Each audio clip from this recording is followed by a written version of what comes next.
이사야는 예수님이 이 세상에 오시기 약 700년 전 사람입니다. 그런데 그는 하나님의 성령에 감동되어 장차 오실 예수 그리스도에 대해 생생하게 예언했습니다. 오늘 본문은 한 구절 한 구절이 모두 다 우리 주 예수 그리스도를 가리키고 있습니다. 주 여호와의 영이 내게 내리셨으니 이는 여호와께서 내게 기름을 부으사 가난한 자에게 아름다운 소식을 전하게 하려 하심이라. 나를 보내사 마음이 상한 자를 고치며 포로된 자에게 자유를, 갇힌 자에게 노임을 선포하며 여호와의 은혜 해와 우리 하나님의 보복의 날을 선포하여 모든 슬픈 자를 위로하되 무릇 시온에서 슬퍼하는 자에게 화관을 주어 그 죄를 대신하며 기쁨의 기름으로 그 슬픔을 대신하며 찬송의 옷으로 그 근심을 대신하시고 그들이 의의 나무 곧 여호와께서 심으신 그 영광을 나타낼 자라 일컬음을 받게 하려 하심이라. 그리스도의 모든 사역은 주 여호와의 영 곧 성령의 인도하심을 받아 이루어졌습니다. 예수님이 이 세상에 오실 때에도 동정녀 마리아의 몸에 성령으로 잉태되셨습니다. 천사가 마리아에게 이렇게 전해줍니다. 성령이 너에게 임하시고 지극히 높으신 이의 능력이 너를 덮으시리니 이러므로 나실 바 거룩한 이는 하나님의 아들이라 일컬어지리라. 예수님이 30살이 되셔서 공생의 사역을 시작하시기 전에 세례 요한에게 세례를 받으셨습니다. 그때 성령이 비둘기 같은 형체로 예수님 위에 강림하셨고 예수님은 성령의 충만함을 받으셨습니다. 예수님은 성령에게 이끌리시어 광야에서 41일 동안 금식하시고 마귀의 시험을 이기셨습니다. 이때부터 예수님께서 성령의 능력으로 갈릴리에서 사역하실 때 그 소문이 사방에 퍼졌고 친히 여러 회당에서 가르치심에 무사람에게 칭송을 받으셨습니다. 주님은 고향에서도 복음 전하기를 원하셨습니다. 예수님께서 당신이 자라신 나사렛에 오셨습니다. 안식일이 되자 예수님은 늘 하시던 대로 회당에 들어가셨습니다. 회당은 유대인들의 모임 장소입니다. 유대인들은 본래 예루살렘 성전에 모여서 하나님께 예배를 드렸는데 주전 586년 예루살렘 성전은 파괴되었고 대부분의 유대인들은 바벨론의 포로로 끌려갔습니다. 바벨론에서 70년 동안 포로 생활을 하면서 더 이상 예루살렘 성전에서 예배를 드릴 수 없었습니다. 그러자 유대인들은 그곳에 회당을 세워서 하나님께 예배하고 회당에서 성경을 읽었습니다. 신약시대에 와서는 유대인들이 사는 곳에는 어디에나 회당이 세워졌습니다. 유대인들은 안식일마다 회당에 모여서 하나님께 예배를 드렸습니다. 예수님께서 나사렛 회당에서 성경을 읽으시려고 일어나셨습니다. 회당에서 성경을 맡은 자가 예수님께 선지자 이사야의 글을 드렸습니다. 예수님께서 그 책을 펼쳐 이렇게 기록된 곳을 찾아 읽으셨습니다. 여러분 잘 들어보십시오. 주의 성령이 내게 임하셨으니 이는 가난한 자에게 복음을 전하게 하시려고 내게 기름을 부으시고 나를 보내사 포로된 자에게 자유를, 눈먼 자에게 다시 보게 함을 전파하며 눌린 자를 자유롭게 하고 주의 은혜를 전파하게 하려 하심이라. 여러분 어떤 구절을 읽으셨습니까? 바로 오늘 우리가 읽은 본문을 찾아서 예수님이 읽으신 겁니다. 이 말씀 속에는 예수님께서 이 세상에 오신 목적이 분명하게 기록되어 있습니다. 왜 예수님이 세상에 오셨는가? 다시 말하면 그리스도의 사명이 예언되어 있습니다. 첫째로 예수님은 가난한 자에게 복음을 전하려고 오셨습니다. 예수님께서 이 말씀을 전하신 곳은 나사렛 회당입니다. 나사렛은 당시 유대 대표적인 빈민촌입니다. 그곳은 가난한 사람들이 모여 사는 곳이었습니다. 그들은 가난하다는 이유로 사회에서 멸시와 천대를 받으며 살았습니다. 이렇게 어려운 삶을 이어가고 있던 그들에게 주님이 오셔서 기쁜 소식을 전해주셨습니다. 사람들은 그들을 무시하고 외면했지만 주님은 그들을 잊지 않으셨습니다.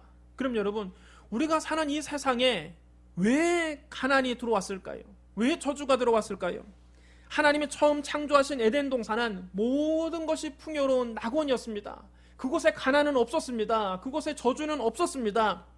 그런데 첫사람 아담이 하나님께 죄를 범하고 에덴 동산에서 쫓겨났습니다. 그때부터 땅은 저주를 받아서 가시덤불과 엉겅퀴를 내게 되었고 인간은 얼굴에 땀을 흘려야만 먹을 것을 먹게 된 것입니다. 그러나 마지막 아담이신 예수님께서 오셔서 우리의 모든 가난과 저주를 대신 짊어지시고 우리를 가난과 저주에서 건져주시고 우리를 부유하게 하십니다. 고린도서 8장 9절에 이렇게 기록되어 있습니다. 우리 주 예수 그리스도의 은혜를 너희가 알거니와 부요하신 이로써 너희를 위하여 가난하게 되시면 그의 가난함으로 말미암아 너희를 부요하게 하려 하심이라. 여러분 따라해 주시기 바랍니다. 그의 가난함으로 말미암아 너희를 부요하게 하려 하심이라. 예수님은 온 천지와 만물을 지으신 창조주입니다. 온 우주가 다 주님의 것입니다. 가장 부요하신 분입니다. 그런데 예수님이 세상에 오실 때에는 요람도 없이 마구간의 말구 위에 누우셨습니다. 주님이 공생의 사역을 하실 때는 머리둘 곳조차 없이 집 한 칸도 없이 이곳저곳을 떠도시며 노숙하셨습니다. 왜 주님이 그렇게 가난하게 되셨습니까? 우리의 가난을 대신 짊어지신 겁니다. 주님이 우리의 가난을 대신 짊어지시고 대신 우리에게 부요를 주신 것입니다. 주님은 물질적으로 가난한 사람뿐만 아니라 영적으로 가난한 사람에게 복음을 전해주셨습니다. 예수님이 말씀하셨습니다. 심령이 가난한 자는 복이 있나니 천국이 그들의 것이며. 여러분 따라해 주시기 바랍니다. 심령이 가난한 자는 복이 있나니 천국이 그들의 것이며. 심령이 가난한 사람은 항상 자신의 잘못을 깨닫고 자기의 부족함을 깨닫고 하나님의 은혜를 사모하는 사람입니다. 주님이 이렇게 마음이 가난한 사람들에게 복음을 전해주십니다. 복음은 헬라어로 유앙겔리온인데 아름다운 소식, 좋은 소식, 기쁜 소식, 복된 소식을 말합니다. 복음의 내용은 예수 그리스도께서 우리의 구주가 되신다는 내용입니다. 마음이 가난해지지 않으면 이 복음이 들리지 않습니다. 마음이 부요한 사람은 예수님을 구주로 모시지 않습니다. 지금도 여러분 마음이 부요한 사람에게 복음을 전해보십시오. 귀뚱으로도 듣지 않습니다. 그들은 자기 의를 자랑합니다. 자기 행위로 구원받으려고 합니다. 그런 사람은 절대로 하나님 앞에 나아갈 수 없습니다. 성경은 단언합니다. 의인은 없으니 하나도 없으며 율법의 행위로 그의 앞에 의롭다 하심을 얻을 육체가 없나니 율법으로는 죄를 깨달음이니라. 모든 사람이 죄를 범하였음에 하나님의 영광이 이르지 못하더니. 하나님의 절대적인 기준을 만족시킬 수 있는 사람은 이 세상에 한 사람도 없습니다. 율법의 행위로는 우리가 도저히 하나님 앞에 의롭다 인정받을 수 없습니다. 모든 사람이 죄를 범했기 때문에 자기의 행위로 하나님의 영광에 이를 수 있는 사람은 없습니다. 그러나 심령이 가난해져서 예수 그리스도의 보혈을 의지하면 값없이 의롭다 하심을 얻게 됩니다. 로마서 3장 24절은 이렇게 선포합니다. 그리스도 예수 안에 있는 속량으로 말미암아 하나님의 은혜로 값없이 의롭다 하심을 얻은 자 되었느니라. 여러분 이것이 복음입니다. 이것이 은혜입니다. 우리는 오직 하나님의 은혜로만 의롭다 하심을 얻을 수 있습니다. 우리는 오직 예수 그리스도를 믿음으로만 구원을 받을 수 있습니다. 로마서 3장 25절 28절에 이렇게 말씀합니다. 이 예수를 하나님이 그의 피로써 믿음으로 말미암는 화목제물로 세우셨으니 이는 하나님이 길이 참으시는 중에 전에 지은 죄를 간과하심으로 자기의 의로우심을 나타내려 하심이니 곧 이때에 자기의 의로우심을 나타내사 자기도 의로우시며 또한 예수 믿는 자를 의롭다 하려 하심이라. 그런즉 자랑할 데가 어디냐? 있을 수 없느니라. 무슨 법으로냐? 행위로냐? 아니라 오직 믿음의 법으로니라. 그러므로 사람이 의롭다 하심을 얻는 것은 율법의 행위에 있지 않고 믿음으로 되는 줄 우리가 인정하노라. 여러분 사람이 하나님 앞에 의롭다 인정받는 것은 어떤 행위로는 도저히 하나님 앞에 나아갈 수 없습니다. 오직 우리의 모든 죄를 대신 짊어지고 십자가에서 죽으시고 부활하신 예수 그리스도를 믿음으로만 하나님 앞에 나아갈 수 있는 것입니다. 요한계시록에서 주님은 스스로 부요해서 부족함이 없다고 생각하는 라오디게아 교회를 이렇게 책망하셨습니다. 네가 말하기를 나는 부자라 부유하여 부족한 것이 없다 하나 네 곤고한 것과 가련한 것과 가난한 것과 눈먼 것과 벌거벗은 것을 알지 못하도다. 내가 너를 권하노니 내게서 불로 연단한 금을 사서 부유하게 하고 흰옷을 사서 입어 벌거벗은 수치를 보이지 않게 하고 안약을 사서 눈에 발라 보게 하라. 예수님은 가난한 자에게 기쁜 소식을 전하려고 오셨습니다. 물질적으로 가난한 사람도 예수님을 만나면 부유해지고 심령이 가난한 사람도 예수님을 만나면 영적인 목마름을 해결하고 은혜로 충만하게 됩니다. 우리 주님은 심령이 가난한 자에게 복음을 주시고 삶이 가난한 자를 부유하게 하십니다. 그러면 여러분 가난한 마음으로 주님 앞에 나오십시오. 그러면 주님이 여러분의 영혼과 삶에 복을 넘치도록 부어주시는 것입니다. 둘째로 예수님은 포로된 자에게 자유를 주기 위해서 오셨습니다. 여기서 포로됐단 말은 사탄에게 사로잡힌 것을 의미합니다. 인간이 범죄하고 타락한 이후 사탄은 사람들을 포로로 사로잡고 도둑질하고 죽이고 멸망시키는 일을 해왔습니다. 그 결과 사람들은 인생을 살아가면서 여러 가지 문제에 얽매여서 포로가 되어 살아갑니다. 사람들은 염려와 근심과 걱정에 포로가 되어 있습니다. 또 죄책감과 수치심, 미움과 분노, 원망과 불평, 부정적인 생각과 지울 수 없는 과거의 상처의 포로가 돼서 마음의 고통이 끊이지 않는 사람도 많습니다. 또 어떤 사람은 도박이나 마약의 포로가 되어 있습니다. 요즘 청소년들은 음란물이나 게임의 포로가 되어 살아가기도 합니다. 이 모든 것들은 사탄이 하는 일입니다. 사탄은 인간을 온갖 죄의 포로로 사로잡아서 결국에 가서는 파멸로 이끌어갑니다. 어떻게 해야 우리가 이 포로된 상태에서 해방될 수 있습니까?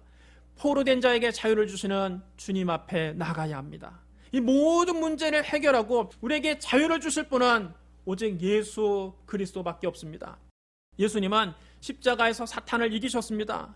골로새서 2장 13절로 15절입니다. 또 범죄와 육체의 무할례로 죽었던 너희를 하나님이 그와 함께 살리시고 우리의 모든 죄를 사하시고 우리를 거스르고 불리하게 하는 법조문으로 쓴 증서를 지우시고 제하여 버리사 십자가에 못 박으시고 통치자들과 권세자들을 무력하여 드러내어 구경거리로 삼으시고 십자가로 그들을 이기셨느니라.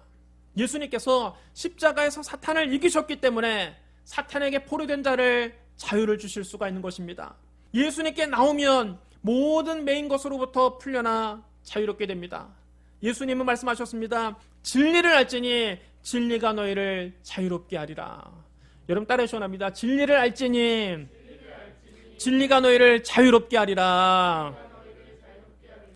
진리가 무엇입니까? 예수님 말씀하셨습니다. 내가 곧 길이요 진리요 생명이니 나로 말미암지 않고는 아버지께로 올 자가 없느니라. 예수님이 진리이십니다. 진리신 예수님 앞에 나와서 모든 무거운 것과 얽매기 쉬운 죄를 다 내려놓으십시오. 그러면 주님이 염려와 근심, 걱정에서 우리를 자유롭게 하십니다. 죄책감과 수치심, 미움과 분노, 원망과 불평, 부정적인 생각과 과거의 상처에서 우리를 자유롭게 하십니다. 도박 중독, 마약 중독, 음란물 중독, 게임 중독에서 우리를 자유롭게 하십니다. 예수 그리스도를 여러분 마음속에 모시고 포로된 것에서 자유를 얻으시기를 주님의 이름으로 축복합니다. 셋째로 예수님은 눈먼 자를 다시 보게 하시려고 이 세상에 오셨습니다.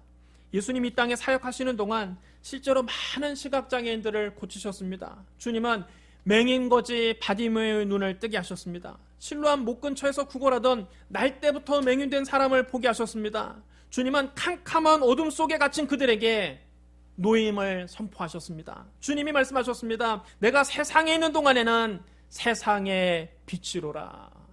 여러분 따라해 시원합니다. 나는 세상의 빛이로라.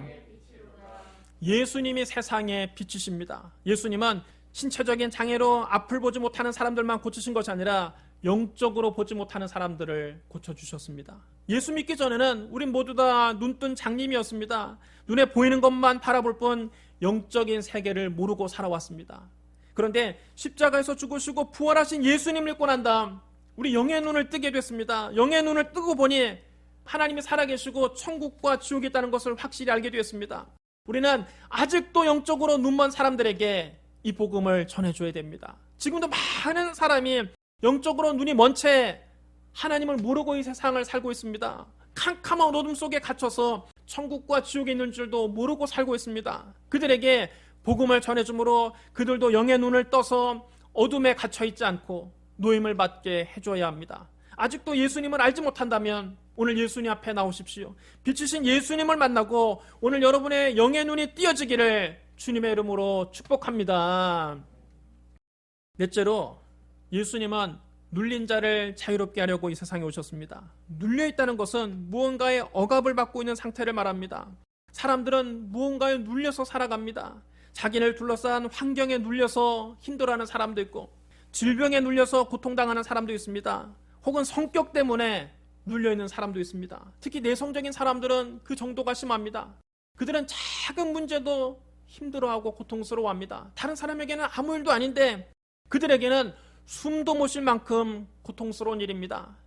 사람을 눌러서 괴롭게 하는 것, 사탄이 하는 일입니다. 사탄은 우리 마음을 눌러서 괴롭게 하고, 육체를 눌러서 병들게 하고, 가정을 눌러서 행복을 깨뜨리고, 인간관계를 눌러서 불화를 가져옵니다. 예수님이 이렇게 마귀에게 눌린 모든 사람을 고쳐주기 위해서 이 세상에 오셨습니다. 사도행전 10장 38절입니다. 하나님이 나사렛 예수에게 성령과 능력을 기름 붓듯 하셨음에 그가 두루 다니시며 선한 일을 행하시고 마귀에게 눌린 모든 사람을 고치셨으니 이는 하나님이 함께 하셨습니다. 여러분 따라해 주셔야 합니다. 마귀에게 눌린 모든 사람을 고치셨으니. 예수님께서 거라사인의 땅에 가셨을 때 거기에 군대 귀신 들린 사람이 있었습니다. 그 사람이 오랫동안 옷도 걸쳐 입지 않고 집에도 가지 않고 그는 무덤 사이를 떠돌면서 살았습니다. 사람들이 그의 손발을 쇠사슬로 묶어놔도 소용이 없었습니다. 그는 그것을 다 끊어버리고 귀신에게 이끌려서 광야로 뛰쳐나가곤 했습니다. 그러나 귀신들이 예수님을 보자마자 소스라치게 놀라며 예수님 옆에 꿇어 엎드려 소리쳤습니다. 지극히 높으신 하나님의 아들 예수여, 당신이 나와 무슨 상관이 있나이까? 당신께 구하노니 나를 괴롭게 하지 마옵소서. 예수님께서 그 귀신들에게 명령하셨습니다. 그 사람에게서 나오라. 귀신들이 그 사람에게 나와서 돼지떼에게 들어갔습니다. 그러자 돼지떼가 미친 듯이 비탈길을 내리달아 다 호수에 빠져 몰사했습니다. 돼지를 치던 사람들이 그 광경을 보고 달아나서 마을에 가서 이 사실을 알렸습니다. 온 마을 사람들이 그 광경을 구경하러 왔습니다. 그들이 예수님 앞에 나가보니까 귀신 들린 사람은 제정신이 들어서 옷을 갖춰 입고 예수님 발 앞에 다소곳이 앉아 있었습니다. 예수님께서 군대 귀신 들린 사람에게 눌려있는 사람을 자유롭게 해주신 것입니다. 그럼 여러분, 오늘 귀신에게 눌린 사람은 예수님 앞에 나오십시오. 예수님 오늘도 성령의 능력으로 눌린 자를 자유롭게 하십니다. 성령 충만을 받고 십자가 신앙으로 무장하면 눌린 곳에서 자유롭게 됩니다. 마음이 눌려있는 사람이 자유롭게 됩니다. 질병에 눌려있는 사람도 자유롭게 됩니다. 환경에 눌려있는 사람도 자유롭게 됩니다. 예수님 안에 자유가 있습니다. 모든 눌림에서 자유롭고 오늘 예수님이 주시는 기쁨과 평안을 누리시기를 주님의 이름으로 축복합니다. 다섯째로 예수님은 은혜의 해를 전파하러 오셨습니다. 여호와의 은혜의 해란 바로 희년을 말합니다. 하나님은 이스라엘에 희년 제도를 주셨습니다. 레위기 25장에서 하나님은 희년에 대해 이렇게 말씀하셨습니다. 너는 7 안식년을 계수할지니 이는 7년이 7번인즉 안식년 7번 동안 곧 49년이라 7째 달 열흘날은 속죄일이니 너는 뿔나팔 소리를 내되 전국에서 뿔나팔을 크게 불지며 너희는 50년째 해를 거룩하게 하여 그 땅에는 모든 주민을 위하여 자유를 공포하라. 이 해는 너희에게 희년이니 너희는 각각 자기의 소유지로 돌아가며 각각 자기의 가족에게로 돌아갈지며 그 50년째 해에는 너희의 희년이니 너희는 파종하지 말며 스스로 난 것을 거두지 말며 가꾸지 아니한 포도를 거두지 말라. 이는 희년이니 너희에게 거룩함이니라. 너희는 밭의 소출을 먹으리라. 희년은 50년마다 돌아옵니다. 희년의 뿔나팔이 전국에 크게 울리면 모든 빚이 일시에 탕감됩니다. 빚을 못 갚아서 종으로 팔려간 사람들이 자유를 얻고 자기 가족에게로 돌아옵니다. 돈이 없어서 다른 사람에게 넘어갔던 토지도 원래의 주인에게로 돌아옵니다. 잃었던 모든 것이 본래의 자리로 회복되는 해가 희년입니다. 희년은 하나님이 베푸실 구원의 은혜를 상징하는 것입니다. 예수님께서 이 세상에 오심으로 희년의 은혜가 성취됐습니다. 나사렛 회당에서 예수님은 이사야가 기록한 이 말씀을 읽고 난 다음 그 책을 덮어서 맡은 자에게 주시고 자리에 앉히셨습니다. 회당 안에 있던 모든 사람이 예수님을 주목했습니다. 그때 예수님이 담대하게 선포하셨습니다. 이 글이 오늘 너희 귀에 응하였느니라. 여러분 따라 시원합니다. 이 글이 오늘 너희 귀에 응하였느니라. 예수님께서 그 자리에서 희년을 선포하신 것입니다. 예수님 우리에게 희년의 은혜를 주기 위해서 이 세상에 오셨습니다. 첫사람 아담은 우리에게 죄의 빚만 물려줬습니다. 우리는 태어날 때부터 마귀의 종이 돼서 일생 동안 마귀가 시키는 대로 죄만 짓고 살았습니다. 건강을 빼앗긴 채 병들어 고통당했습니다. 하나님께서 주신 낙원을 잃어버리고 가시덤불과 엉겅퀴가 가득한 저주받은 땅에서 얼굴에 땀을 흘려가며 고생하며 살아왔습니다. 우리는 흙에서 왔으니 흙으로 돌아가는 비참한 운명 속에서 절망했습니다. 그런데 마지막 아담 예수님께서 십자가에서 몸을 찢고 피 흘려 죽으심으로 우리의 모든 죄의 빚을 일시에 다 갚아버리신 것입니다. 이제 마귀의 종되었던 사람은 자유인이 됩니다. 그가 채찍에 맞음으로 우리는 나음을 입었습니다. 그리스도께서 우리를 위해 저주를 받은 바 되사 율법의 저주의 소리를 속량하시고 아브라함의 복을 주셨습니다.